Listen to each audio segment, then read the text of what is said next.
Praise the lord. దేవునికి మహిమ కలుగును గాక. మన ప్రభువును రక్షకుడైన యేసుక్రీస్తు అతి శ్రేష్టమైన శుభప్రదమైన ఘనమైన నామంలో మీ అందరికీ నా హృదయపూర్వకమైన వందనాలు. నిశ్చయముగా సియోనులో నుంచి నా తండ్రి మిమ్మల్ని అందరినీ ఆశీర్వదించును గాక. కొద్ది నిమిషాలు దేవుని వాక్యాన్ని మీతో నేను పంచుకుంటాను. ప్రతి ఒక్కరు జాగ్రత్తగా దేవుని మాటలు ఆలకించాలని ప్రేమతో మనవి చేస్తున్నాను. చిన్న షార్ట్ మెసేజ్. మార్కు సువార్త 11వ అధ్యాయం 24వ వాక్య భాగాన్ని చదువుకుందాం. మార్కు సువార్త 11వ అధ్యాయం 24వ వాక్య భాగం. అందుచేత ప్రార్థన చేయున్నప్పుడు మీరు అడుగుచున్న వాటినెల్లను పొంది ఉన్నామని నమ్ముడి, అప్పుడు మీకు అవి కలుగును. ప్రార్థన చేయునప్పుడు మీరు అడుగుచున్న వాటినెల్ల పొంది ఉన్నామని నమ్మాలి. ఈరోజు దేవుని వాక్యము ఈ రీతిగా మాట్లాడుతోంది మీతో. మనము అడుగుచున్న ప్రతి ఒక్క వాటినట పొందుకొని ఉన్నామని విశ్వసించాలట, నమ్మాలట. చాలా మంది ప్రార్థన చేస్తూ ఉంటారు. వారు చేసేటువంటి ప్రార్థన, వారు కోరుకుంటున్నటువంటి వాటిని ప్రభువు ఇస్తాడని వారికి ఒక విశ్వాసం ఉండదు.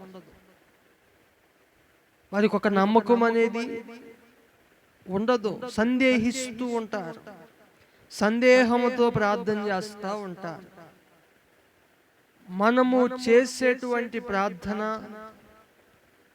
మనము అడుగుచున్న వాటిని ప్రభు మనకు అనుగ్రహించాలంటే మొదటి మాటగా మన ప్రార్థనలో సందేహం ఉండకూడదు.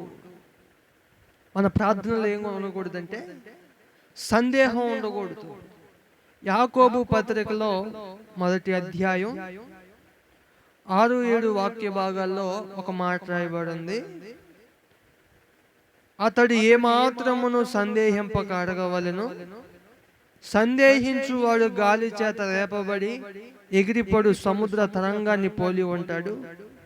అట్టి మనుషుడు దిమన్స్కుడై తమ సమస్త మార్గములయందు అస్థిరుడు గనుక ప్రభువు వలన తనకు ఏమైనను దొరుకునని తలంచుకొనరాదు. మన అవసరతల నిమిత్తం, మన అక్రతల నిమిత్తం ప్రభు యొద్దకెళ్ళి ప్రార్థన చేసేటువంటి మనం వాటిని పొందుకొని ఉన్నామని నమ్మాలి. సందేహంతో అడగకూడదు. సందేహముతో అడిగేటువంటి వాడట ప్రభువు వలన తనకు ఏమైనా దొరుకునని ఆశించకూడదంటుంది. నీవు సందేహిస్తే ప్రభు వలన మీకు ఏది లభించదు. అందుకే మనం ప్రార్థన చేయునప్పుడల్లా వాటిని పొందుకొని ఉన్నామని నమ్మాలి. ఒకటి, మనం అడిగిన వాటిని ఎల్లా పొందుకోవాలి అంటే మన ప్రార్థనలో సందేహం ఉండకూడదు. రెండవదిగా కృతజ్ఞత ఉండాలి. మన ప్రార్థనలో దేవునికి మన అవసరతలో అక్కరతలో తెలియచెప్పేటప్పుడు కృతజ్ఞతాపూర్వకముగా ప్రభువుకు తెలియపరచాలి. అందుకే ఆ మాటను గమనించండి. ఫిలిప్పీలకు రాసిన పత్రిక 4వ అధ్యాయం 6-7 వాక్య భాగాలు గమనించండి. దేనిని గూర్చియో చింతపడకుడు గాని ప్రతి విషయములోను ప్రార్థన విజ్ఞాపనల చేత కృతజ్ఞతాపూర్వకముగా మీ విన్నపములను దేవునికి తెలియచేయుడి. మన విన్నపాలనట ఎలా తెలియజేయాలట? కృతజ్ఞత పూర్వకంగా. దేవుడు గడిచిన దినాల్లో మన ఎడల చేసిన కార్యాలన్నిటిని బట్టి మనం ప్రార్థించేటప్పుడు, ప్రభువుని అడిగేటప్పుడు ముందు కృతజ్ఞతాస్తుతులు చెల్లించి కృతజ్ఞతాపూర్వకంగా మన అవసరతల్ని, మన విన్నపాలని దేవునికి తెలియచేయాలి. చాలా మంది వారి వారి జీవితాల్లో కృతజ్ఞత అనే అనుభవం లేదండి.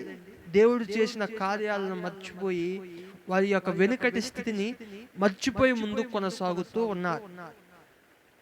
నీవు అడిగినదల్లా దేవుని యొద్ద నుంచి పొందుకోవాలి, దేవుడు సఫలం చేయాలంటే నీ ప్రార్థనలో ఒకటి సందేహం ఉండకూడదు, రెండవది నీ ప్రార్థనలో కృతజ్ఞత ఉండాలి.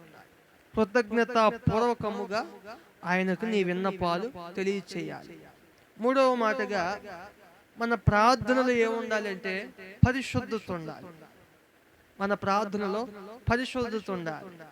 మనము పరిశుద్ధత లేకుండా ప్రార్థన చేస్తే ఆ ప్రార్థన ప్రభు చెంతకు చేర్చబడదు. యెషయా గ్రంథంలో మేబీ 59వ అధ్యాయం మొదటి వాక్యం అనుకుంటాను.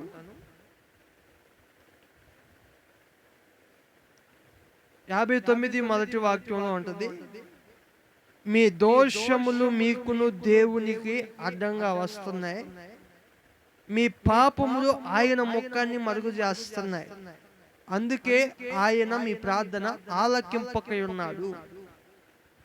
మన ప్రార్థన ప్రభు చెంతకు చేర్చబడాలంటే మనము పరిశుద్ధత కలిగి ఉండాలి. మనలో పాపము కనబడకూడదు. మనం పరిశుద్ధత కలిగి ఉన్నప్పుడు మన ప్రార్థన ప్రభు చెంతకు చేర్చబడుతుంది. మన పరిశుద్ధత లేకుండా ప్రార్థన చేస్తే మన దోషాలు, మన పాపాలు దేవునికి మనకు మధ్యగా ఉంటున్నాయని లేఖనాలు తెలియజేస్తున్నాయి. అందుకే దావీదుకారుడు 51వ కీర్తనలో 1 నుంచి 7 వాక్య భాగాల్లో ఇలాగ ప్రార్థన చేస్తాడు.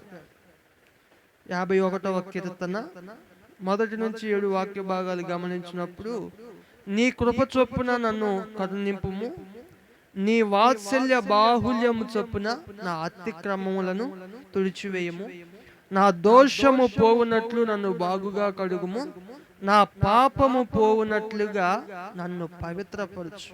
చూడండి దావీదు ఎలాగ ప్రార్థన చేస్తున్నాడో, నా దోషము పోవునట్లుగా, నా పాపము పోవునట్లుగా నన్ను పవిత్రపరిచేసయ్యా అని ప్రార్థన చేస్తున్నాడు.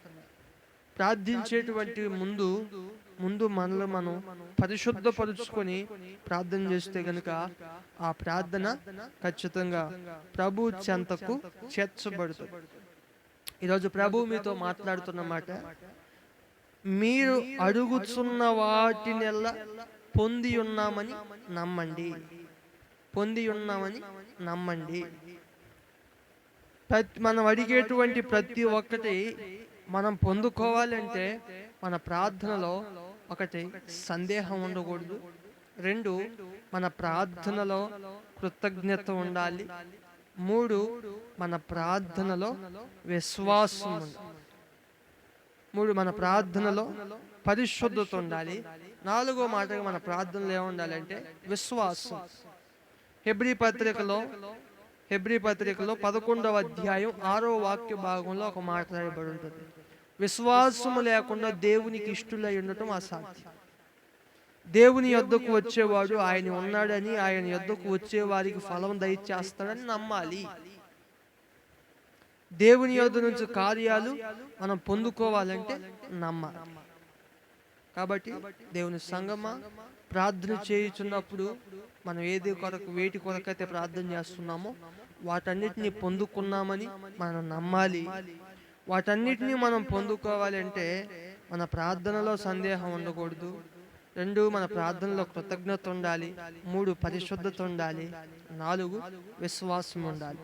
ఈ అనుభవాల్లో మనం ముందుకు కొనసాగినప్పుడు మనం అడుగుతున్న ప్రతి వాటిని ప్రభు మనకు దయచేస్తాడు. చెప్పబడిన వాక్కులన్నీ నా ప్రభు మీ వినికిడిలో స్థిరపరిచి ఫలభరితంగా మార్చునుగాక. కళ్ళు మూసుకుంటే చిన్న ప్రార్థన చేసుకుందాం. కృప కలిగిన దేవా, దయగలిగిన రాజా, నీకు స్తోత్రం నాయన. చెప్పబడిన వాక్కులు ప్రతి ఒక్కరి జీవితాల్లో నీరు కట్టి ఫలింపచేయండి. వారి ప్రార్థనలో సందేహం ఉండక విశ్వాసము, కృతజ్ఞత, పరిశుద్ధత కలిగి నడుచుకునే భాగ్యాన్ని బిడ్డలందరూ కలగ చేయమని సమస్త మహిమ, ఘనత, ప్రభావాలు నీకే చెల్లించుకుంటూ యేసు అతి శ్రేష్టమైన ఘనమైన నామంలో ప్రార్థించి అడిగి వేడుకొనుచు ఉన్నాను తండ్రి. ఆమేన్. ఆమేన్. God bless you all.